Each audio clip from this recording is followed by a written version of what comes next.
في عالم هتقابلهم في حياتك فجأة، مهما كنت غلطان فيهم او غلطانين فيك، مجرد ما يقابلك تاني يوم تلاقيه يقول لك السلام عليكم، صباح الخير. العالم دي عالم مش هتتقابل في الحياة كتير.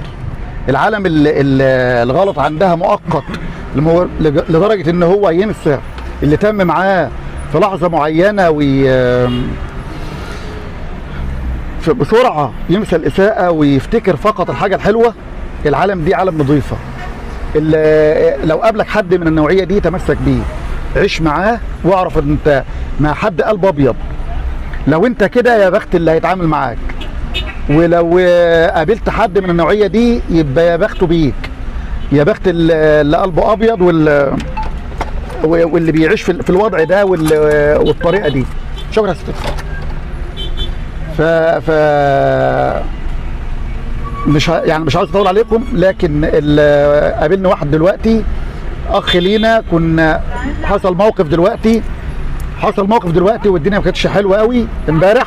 قابلنا النهارده ولا كأن حاجه تمت امبارح، ولا كأن في حاجه تمت امبارح. فربنا ينعم علينا كلنا بالعالم اللي قلبها ابيض دي. فاللي قلبه ابيض ما يخسرش والله العظيم، على طول الخط محبوب وكسبان. ما تندمش لو قلبك ابيض مع حد وهو ما قدرش الحاجه دي.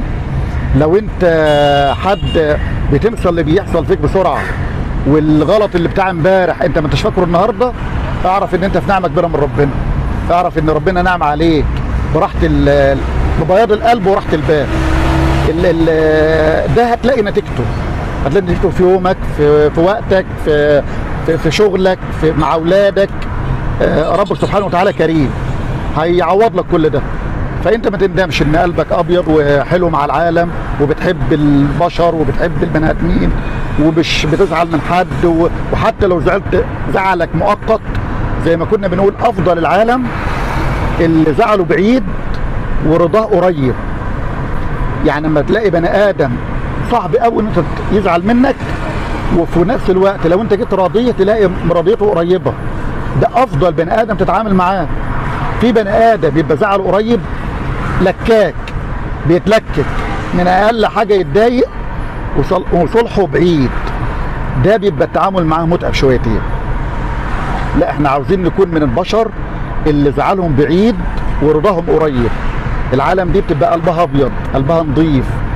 يا رب نكون كلنا كده، ويا رب يكون كل اللي بيتعاملوا معانا كده. احنا هنرتاح وهم هيرتاحوا، انما ربنا يكفينا شر سواد القلوب. العالم اللي قلبها مضلم والعياذ بالله، العالم اللي مش شايفه غير روحها، العالم اللي مهما تعد وتدي من حاجات حلوه هم مش فاكرين الا الحاجه الوحشه. زي ما يكون الحاجه الحلوه عندهم دي بتترمي في مكان كده ضلمه. فربنا يكفينا شر العالم اللي قلبها مش نظيف. فعشان كده قلت لكم يعني ايه، اللي عنده حد بينسى الغلط ويفتكر له دايما الحلو ويحافظ عليه، لان ده مش هيلاقي كتير. السلام عليكم.